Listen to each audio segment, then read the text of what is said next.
Hello, and a very warm welcome to this edition of the Ponsonby and Massey podcast. As we record this at 10 o'clock on a Wednesday morning, we were planning to rake over a number of issues, but we've been hit by a bit of breaking news this morning, which means that we have jettisoned what we were originally planning to talk about. And Alex is here to bring us that breaking news. Alex. Yes, but about 20 minutes ago, Nicola Sturgeon released a statement to her people via her now favoured medium of Instagram, in which she announced, or confirmed perhaps, that she will not be seeking re-election to the Scottish Parliament next year. So I think it's reasonable to say, isn't it, Bernard, that this is perhaps not a surprising development. There are relatively few people at Holyrood who'd been expecting the former First Minister to stand for election again. But nevertheless, it is a significant moment. And so you're quite right. We're going to jettison our previous plans and we're going to devote the show instead to contemplating Nicola Sturgeon, what this means for her, for the SNP, and to consider what her legacy is in Scottish politics. Obviously, we've been preparing this for some time with our customary professionalism, haven't we? Yes, absolutely. Well, I think the first thing to say, Alex, is that it's no real surprise. She's been a member of the Scottish Parliament since 1999, and since the SNP won that election back in 2007, and initially, at any rate, had that minority government, she has been a minister for most of that time, including as the longest-serving First Minister of Scotland. So when you've operated at that particular level in politics, the idea that you're going to stand at a tricky election, because I think 2026 will be tricky in terms of the outcome, in terms of the parliamentary arithmetic, that the idea that you're going to soldier on for another 4 or 5 years on the back benches, asking questions of ministers, when you have effectively been running the entire machine for a number of years, is something which simply doesn't happen. So I think that we have been waiting for this day. What it means is that there are an awful lot of SNP MSPs who have signalled that they are not going to stand again, including many who have held ministerial promotions. So one of the issues that we may well touch on in this podcast is that if the polls are correct, and they are just polls, and the SNP do emerge as the largest party, they may well be seeking to form a government with a very inexperienced team of people. Absolutely. I mean, it's not just Nicola Sturgeon who's standing down. Fiona Hislop and Shona Robertson, who are also members of the class of 99, are standing down. So it's very much John Swinney's SNP. He is unchallengeable.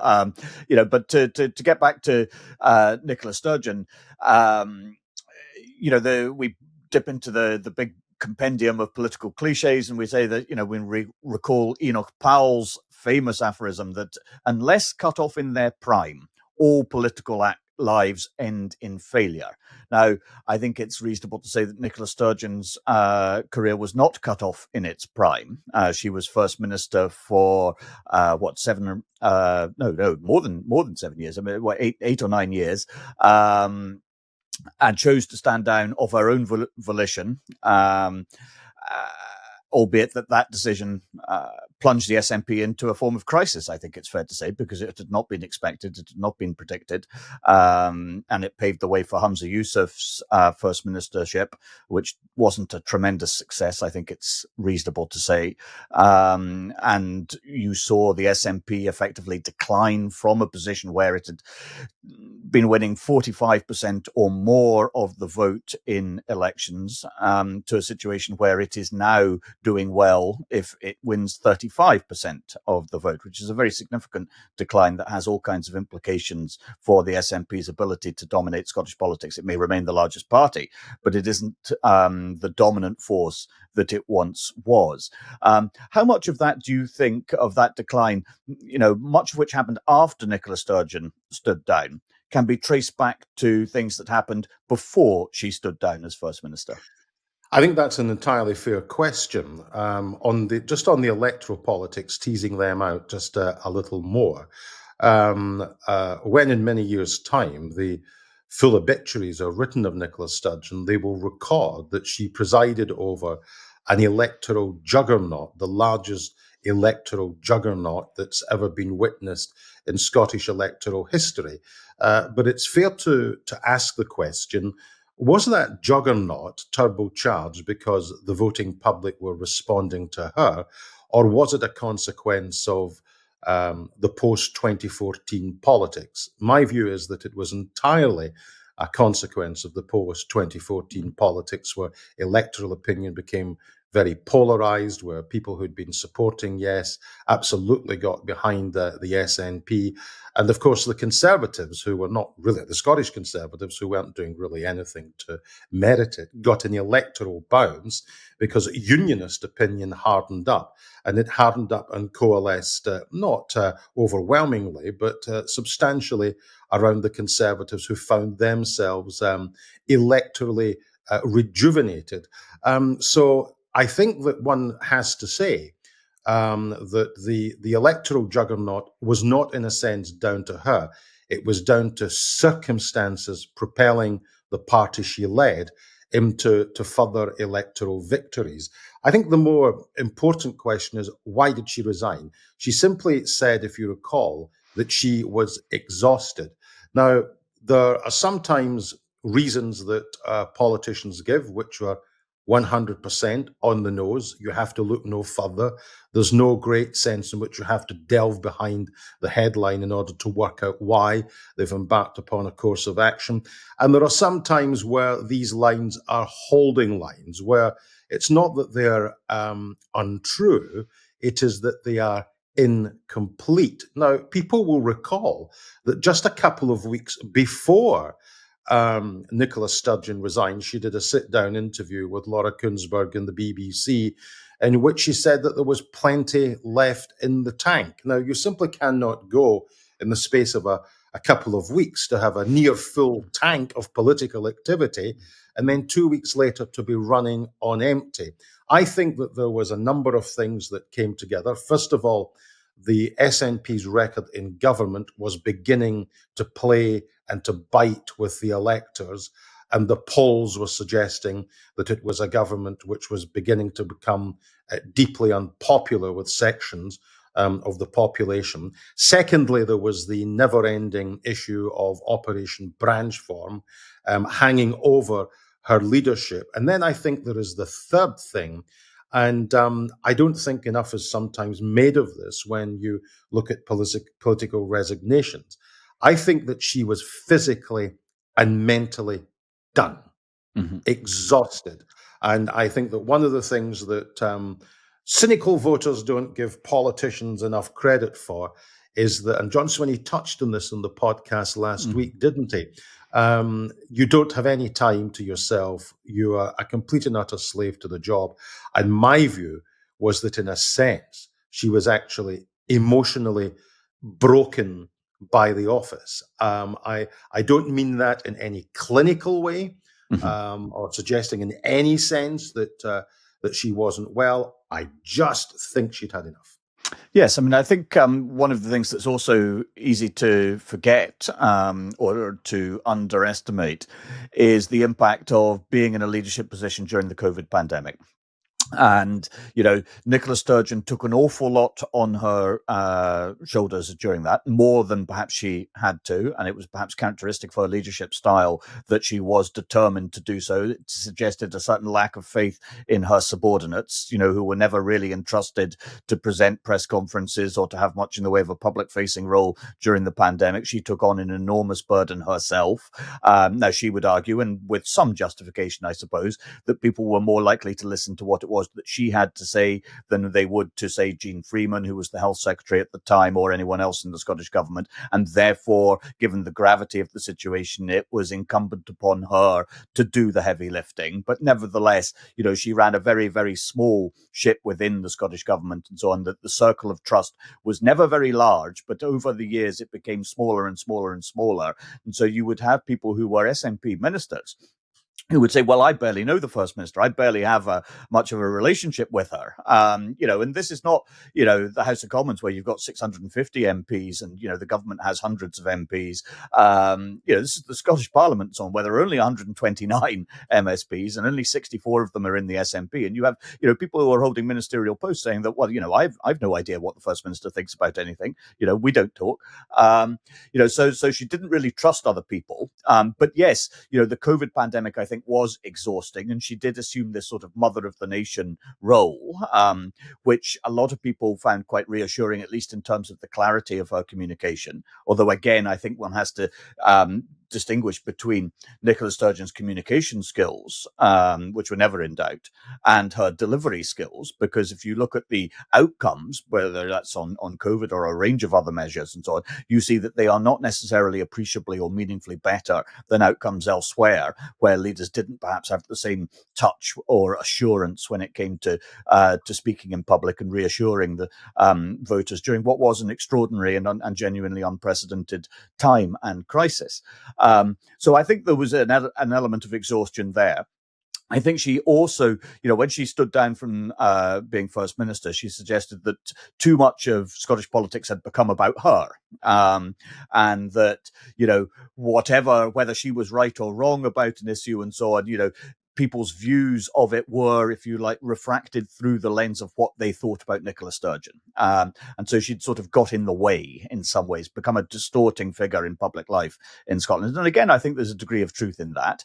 At the same time, I think, it was remarkable that she decried the sort of polarized and partisan nature of Scottish politics without seeming to be in the slightest bit aware of her own role in helping to foster or create and encourage that bitterness and polarization. The other thing I think that happened right at the end of her time in Bute House, and that had an impact. I'm not suggesting it necessarily had an impact on her decision to step down, but I think it had an impact in how the general public viewed her, was some of the controversies over her government's gender recognition reforms, and specifically the Adam Graham stroke Isla Bryson case, a biological male convicted of rape, who was initially sent to Cornton Vale because he now identified as a woman and called himself Isla Bryson. And Nicola Sturgeon was asked about this and so, well, look, is this person a man or a woman? And her answer was, the individual is a rapist. Which was a line that she still sticks to and still says, but I think was profoundly unsatisfactory and made her an object of a degree of ridicule for many voters. Yeah, I think there's a truism in modern politics is that probably the most that you can get out of leadership now in terms of having any degree of popularity or respect with the public is probably about 5 or 6 years, because out there's a great degree of cynicism and a great degree of opprobrium which has put the way of politicians. When I was a wee boy, which was a long, long, long time ago, your member of parliament, because we only had members of parliament in those days, the member of parliament was a figure of some respect within the community. And even although you perhaps wouldn't have shared the politics of the member of parliament, there was a sense in which you paid some sort of respect to the position that they held. There was almost, back in the day, I can remember, almost a sense of deference towards elected politicians. Well, now there's no deference towards elected politicians. They are mere punch bags for their electors who get angry about this, that, and the next thing. And I think that she operated in the era where politicians were viewed with great suspicion and become hate figures. We can see that in terms of Tony Blair. Okay, Blair was a Marmite politician, but the level of hatred which is directed towards him is really quite breathtaking. I mean, Starmer, who whatever else Keir Starmer is, he's not the most objectionable individual ever to have held that office, but absolutely no honeymoon. And again, bucket loads of vitriol poured over him. That is where we are in modern Mhm. politics. This is Yeah. why a lot of people do not wish to serve. The idea of public service would be fine if you put yourself forward and you're respected, but you're not. And I think that she was in part a victim of that. But I think you're absolutely right, to point out that our politics became very pugilistic, very divided, and very angry. But her style, in a Mm. sense, played to all of that because it was an aggressive debating style, not only within the chamber at First Minister's Questions, but in television studios as well, where she would quite happily rough up her opponent in debate. So I also think that since she's left office, and I don't mean this. I don't mean this in a sort of cheap way. I think that she looks a diminished figure, and anyone who leaves an office of state by definition is a diminished figure because they don't have the authority of the office behind her. I think that she looks a diminished figure, and I think a little bit like her predecessor Alex Salmond. Her judgment when she left office was not always all that sound. Recently, she's mouthed off about the relationship with Salmond in the Financial Times, which went well beyond what she'd said to MSPs at Parliament, which I found quite extraordinary. The decision to appear on the ITV panel on election night, I think, was not right, was not the correct decision. So I think her sureness of political touch has deserted her, and it's probably a good thing from her point of view to exit stage left. Yeah, I think so. I mean, this isn't a surprise. It's not a revelation. Operation Branch Form that you mentioned earlier and so on, that continues. The never-ending Branch Form investigation. We shall see what comes of that in due course, but it is obviously a complicating factor. It was somewhat surprising, I think, that Nicola Sturgeon was able to pass SNP parliamentary vetting to be eligible as a candidate, despite being, as far as we know, still under police investigation, but we'll let that pass perhaps. You're right to note her sort of pugilistic style, though. One of the things I always found frustrating about Nicola Sturgeon was that she was a politician with a staggering lack of intellectual curiosity, I would suggest. One of the things that, whatever else one might think about Alex Salmond, one of the things about him was that, Salmond enjoyed arguing or talking politics, talking policy with people who disagreed with him. He didn't necessarily think that you were a morally inferior person just because you didn't subscribe to Alex Salmond's point of view. At least that was the case for many years. Perhaps perhaps things changed a little bit in his own later rather sad and declining years. But with Nicola Sturgeon, it was very different. She had never had any respect for any alternative political point of view or perspective or tradition. It was quite clear that she didn't just think that she was right, but her opponents were, as I say, sort of morally dubious, morally suspect people. And I think that helped play a part in the polarization that she subsequently deplored. She did attract an astonishing amount of vitriol, rather more than I think could ever realistically be justified. People who liked Nicola Sturgeon really, really liked her, but the people who disliked her absolutely loathed her. And to some extent, she was actually more divisive in that respect than even Alex Salmond had been. And I think it's impossible to avoid the consideration that her being a woman played a part in that. That there is a strong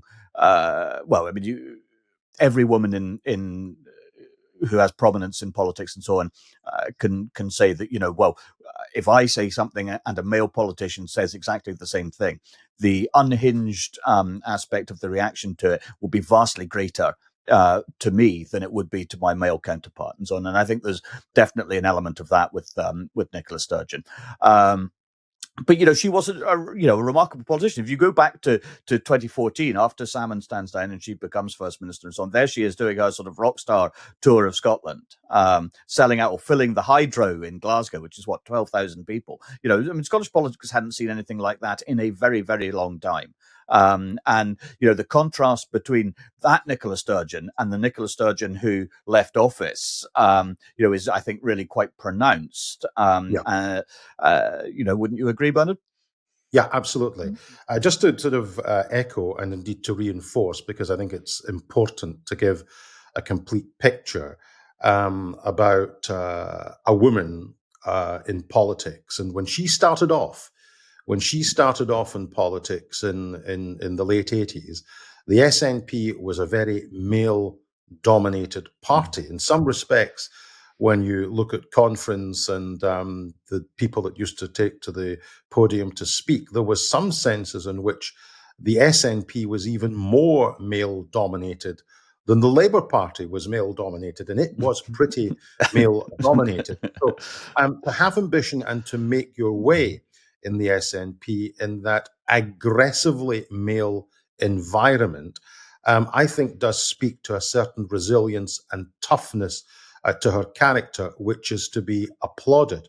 There was always the sense in which that when she was going through the ranks and becoming ever more prominent, and let's just call it out for what it is, she was the subject of revolting misogyny. No question of that. And you're absolutely right to point that out, that there was, if you like, an extra sense of criticism which was reserved for her because quite, let's again cut to the chase, quite a lot of men didn't like being roughed up in a political sense by a woman, and she had to deal with all of that, and I think that she did deal with all of that, and I think in a sense can be properly ascribed as being a role model for younger women who want to make their way in politics. But one final point, just on Sturgeon, the personality. There is no doubt that one of it's not so much the downside of her personality; it's just a characteristic. She wasn't and never has been the most clubbable of people. I mean, Alex Salmond had a kitchen cabinet, and all senior politicians have a kitchen cabinet of advisors that they rely on. But most politicians worth their salt who are reading their party or reading the country understand that even although the entire parliamentary party can't sit in a kitchen cabinet, you have to listen to them sometimes. You have to give people a shoulder to cry on. You have to ask after them. You have to do, in a sense, the gamut of things that a sort of sensitive human being would do. You have to give them access. You have to be there for them. I don't offer this as a criticism of Nicola Sturgeon at all. I simply offer it as an observation. She wasn't a people-centered person. And the problem with that in politics is that when the going gets tough, you only have your kitchen cabinet to stand by you and nobody else. Yeah, I think it is worth re-emphasizing the point that you make about sexism in politics, and that it's not unique to Nicola Sturgeon. I mean, it's if you think of the current finance secretary, Shona Robertson, or the chancellor of the Exchequer, Rachel Reeves, and so on, you have this trope, Shona from accounts, Rachel from accounts. Now, that's the sort of sneering, diminishing way of talking about senior politicians and so on, that it's talk that doesn't exist in the same way about male politicians holding the same roles. Nobody ever said we Derek from accounts or Rishi from accounts. So there, I think it's important to note that. And you're right that Nicola Sturgeon's successes, and I think we should consider some of them, are important. And I think if you look at her policy legacy, in certain areas it's quite ephemeral.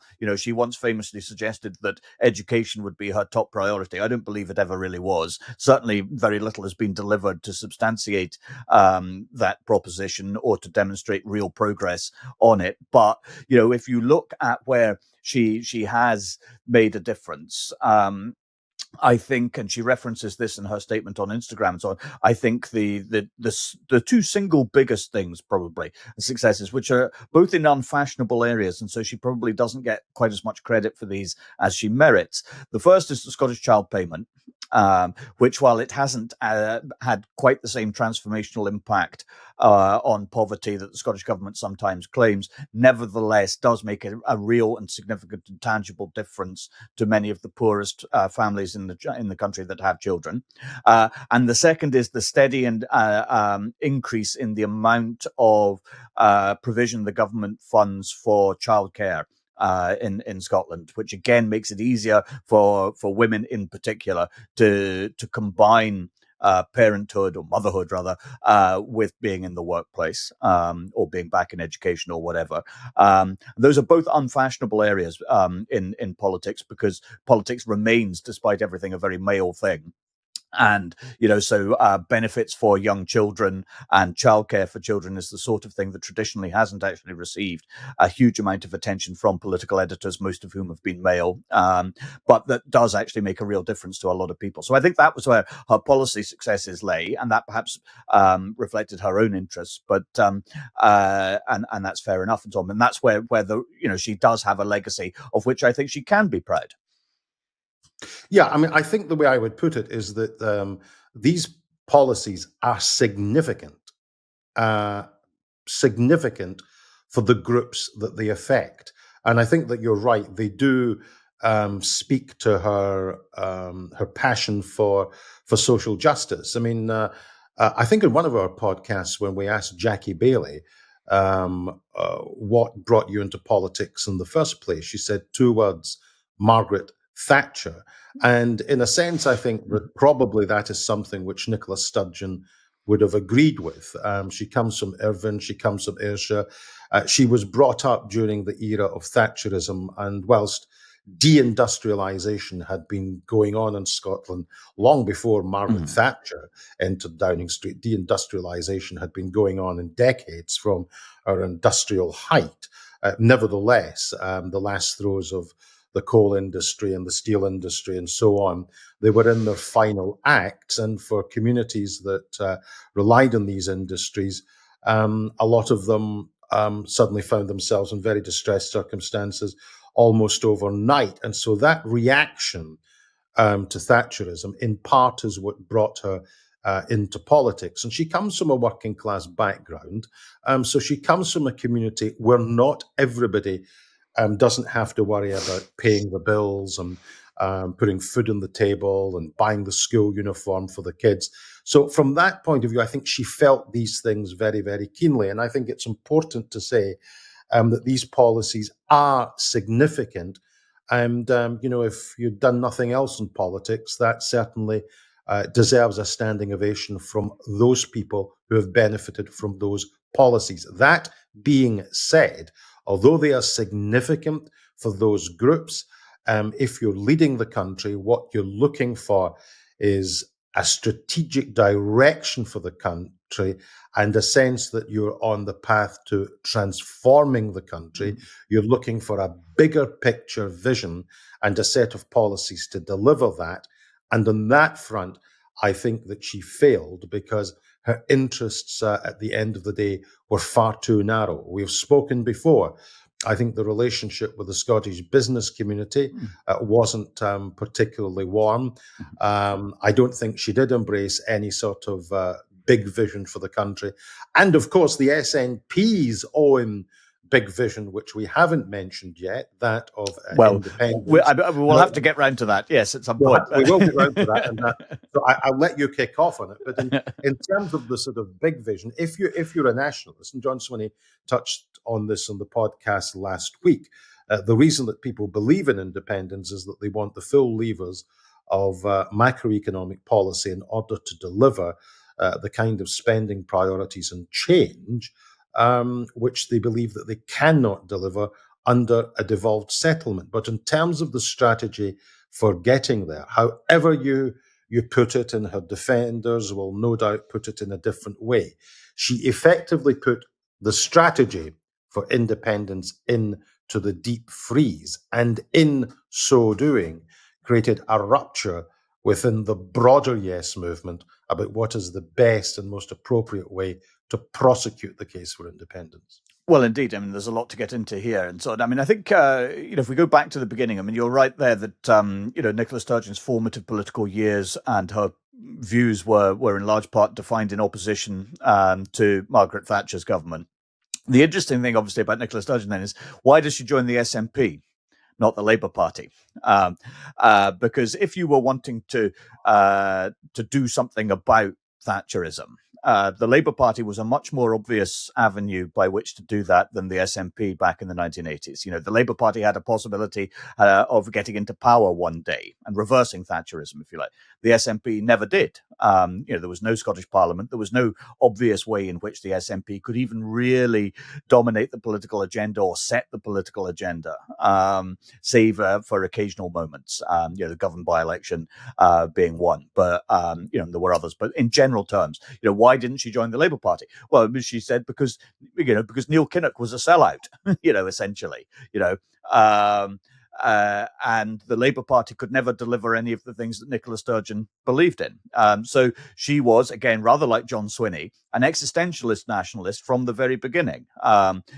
Independence first, and then we'll work out what to do afterwards. She wouldn't put it like that. She wouldn't accept that characterization, but nevertheless, it's an accurate one in my view. And so if, we define an SNP leader by where did they, leave the independence movement by the time they stepped down, then, in one sense, it was, Nicola Sturgeon left it in a healthier, stronger position than she found it, in as much as, polling for support for independence in the polls continues to be, somewhere between 45 and 50%. But in other ways, I think that she left it really very much more in a much weaker position. I think that if you look at her years as First Minister, the most successful years were the early ones, when there was a great, a groundswell of people who, including plenty of people who had not voted SNP, didn't particularly like Nicola Sturgeon, but they liked the fact that she wasn't Alex Salmond. So she began with a considerable amount of goodwill, including from people, as I say, who didn't vote SNP. Then Brexit happens, and that overshadows things and so on, and it reopens the national question as far as Nicola Sturgeon is concerned. And then every 6 months for, 6 or 7 years, you had a new push for a referendum, a new strategy. This time it's real. She marched her troops up the top of Ben referendum, only to march them back down again when it became clear that she couldn't actually deliver on her promises. So, that I think was a strategy that was subject to the laws of diminishing returns. And that, you began to get people within the broader nationalist movement who began to question her and say, well, actually, what are we doing? Do we actually have a clue? Do we have any means of forcing the issue? And if we don't, perhaps it would be sensible just to acknowledge that rather than carry on as though we do, pretend as though we can actually dictate terms to unionists, to the UK government, to the Scottish people themselves. Because fundamentally, the problem that the SNP has had in recent years is that for all that they have protested about this or that outrage perpetrated against them and against the people of Scotland by unionism, by the British government and so on, the people have not risen up in rebellion, if you like.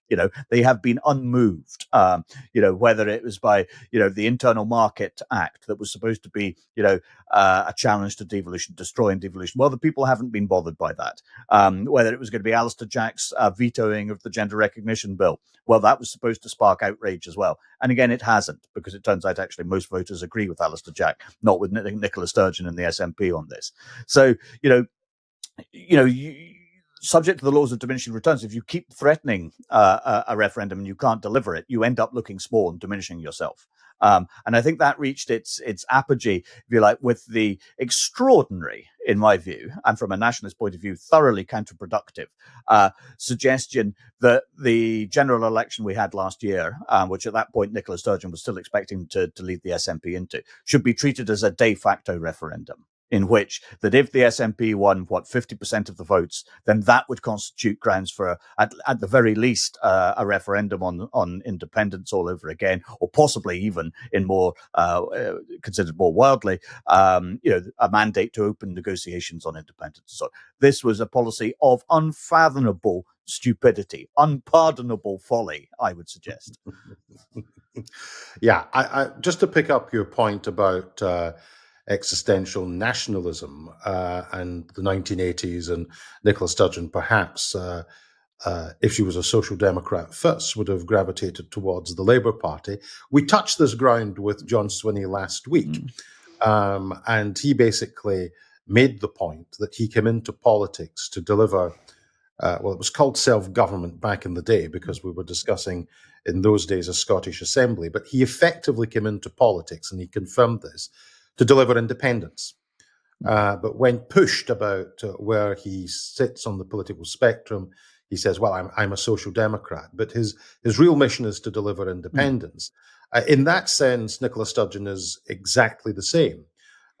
She doesn't gravitate towards Labour, which at that point was a social democratic party. And remember, at that point, the SNP had not owned up to a political ideology.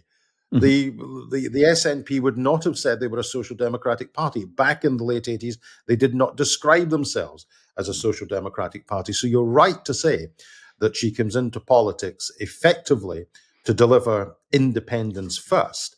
And within that independence, she believes in a sort of left of centre political position. I think that things started to go wrong for her on the strategic question the day after the Brexit vote, when she held that press conference in Bute House and said that I've instructed civil servants now to draft a bill on a second referendum. And I thought, the one thing that you don't do is govern by knee jerk. The one thing you don't do is to govern by what Aaron Bevan once described as an emotional spasm. Oh my God, I wasn't expecting Brexit. Oh, what do we do now? I know what we'll do. We'll draft a bill in a second referendum. That'll get me through this press briefing today, and then we can work out what the strategy is.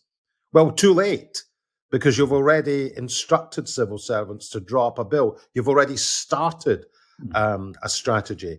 And then, of course, what happened was that she continually played for time. She would kick the issue of the referendum further on down the line. And when she was hounded with the question of the Scottish Parliament not having the legislative competence to enact such a bill, or going to Westminster to rerun 2014 when they said no, as they were always going to say, what was your plan B? She wouldn't say what plan B was because she kicked the can down the line, down the road, and eventually when she ran out of road, and when the Lord Advocate was not prepared to countenance the legal advice that she wanted, namely that there was nothing constitutionally to prohibit the Scottish Parliament passing a referendum bill, the Lord Advocate, quite wrongly in my view, then takes a theoretical to the Supreme Court, where the justices play keepy-uppy, a sort of constitutional keepy-uppy with Dorothy Bain, because she's arguing an impossible position, which she must have known was impossible, which she probably told the First Minister had no chance of success.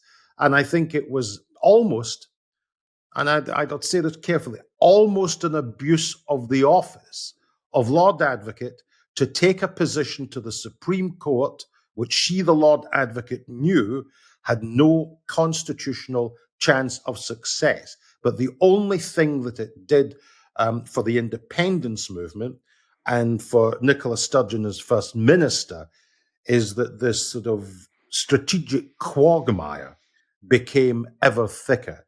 So on the whole timeline and narrative of prosecuting how you got a second referendum, I would have to say, in political terms, it was handled abysmally.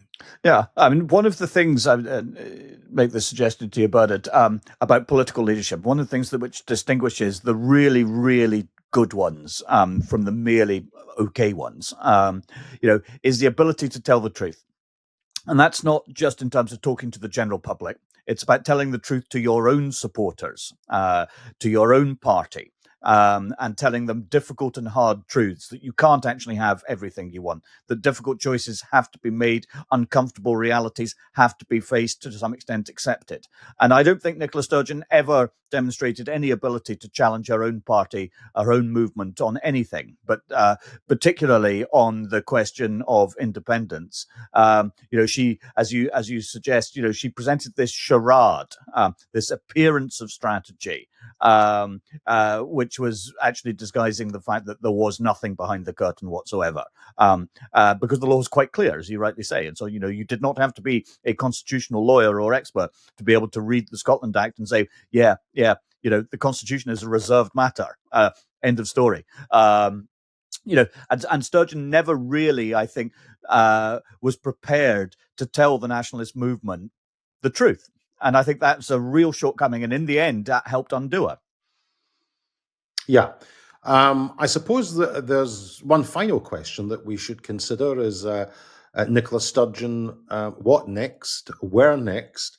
Because the whole Operation Branchform, which still in a sense casts a shadow over her future ambitions, that she may well have thought at some point when she was contemplating leaving office that perhaps that there might have been some role for her on the international stage. Well, I don't think that's happening anytime soon.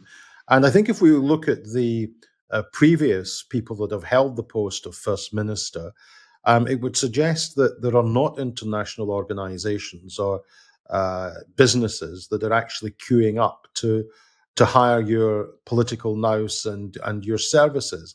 I mean, when Henry McLeish left office, he sort of chaired one or two bodies and reports on Scottish football, that kind of stuff. Did a bit of lecturing in the United States. Jack McConnell went into the upper house where he continues to make contributions, although they're limited contributions on things which he feels strongly about. Still has the big connection with Malawi. Alex Salmond, when he left office, well, there was the whole Russia Today brouhaha. Ended up forming his own media company, and latterly was actually, like the humble Alex Massey and the humble Bernard Ponsonby, was a podcaster. The former First Minister, yes, reduced to the, that. the former first the former First Minister became a podcaster Mm, and did a little bit of entertainment at yeah. the Edinburgh Fringe.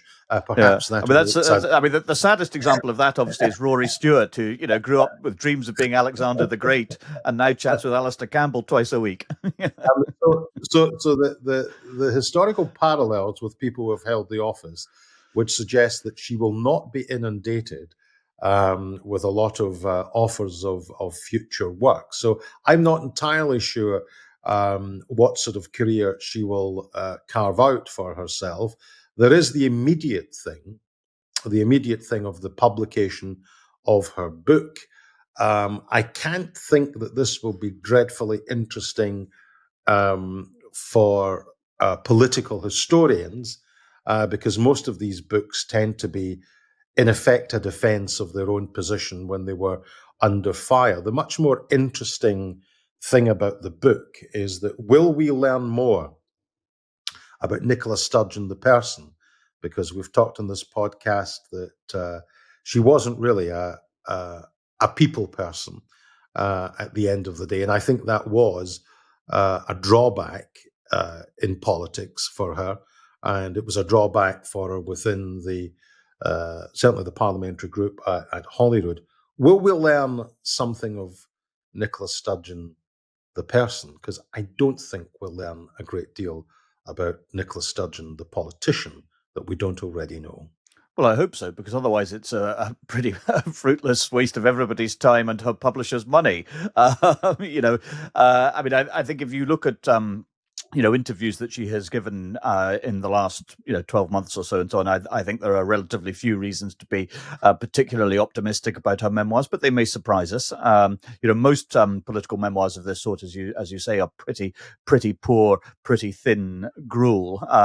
But she is at least writing them herself, and that is something that is distinguishes her from some of her contemporaries. I mean, you're right that she has lost an empire but not yet found a role. And I'm not sure that appearances on the literary festival circuit will really make up for what she's lost. And you're right, it is difficult for former first ministers. It's difficult for former prime ministers too to actually find a coherent role.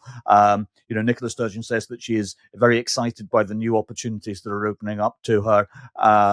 And that she has lots of grand plans for the future. Well, one wishes her well with them, and it will be interesting to see what she comes up with. But I think when you look back at her career, I'm reminded of the verdict that George W. Bush passed on Bill Clinton when he was accepting the Republican Party's nomination for the presidency in 2000 in Philadelphia. I remember being there and watching that speech, and he gave this verdict on the Clinton years.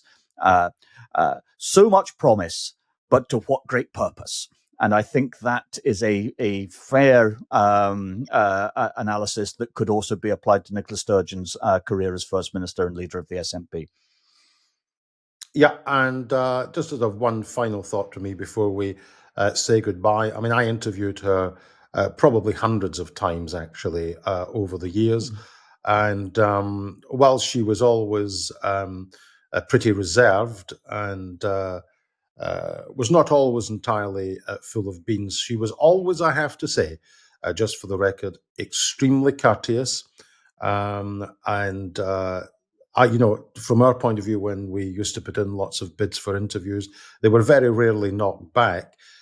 She did think it was important to communicate and to use the medium of television to communicate to voters. And she was always,